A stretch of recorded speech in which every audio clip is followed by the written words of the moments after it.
Hey friends, if you wish to use sniping tool on Windows 11 for beginners, then please watch this video. Now, one method to open it is to search for sniping tool and click on sniping tool, which is okay.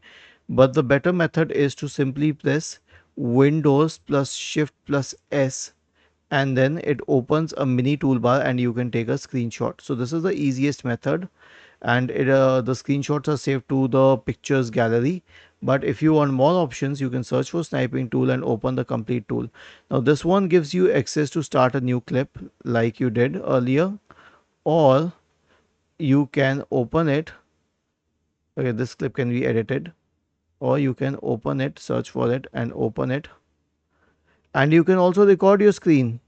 Okay, this time the combination is a little different. Press Windows key plus Shift plus R to start the recording.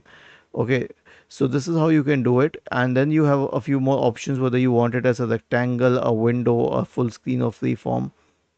And you can also set a delay like a 3-second delay or a 5-second delay. Was this helpful?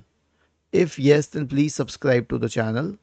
If not, then let us know in the comment section of the video on how we could help you further.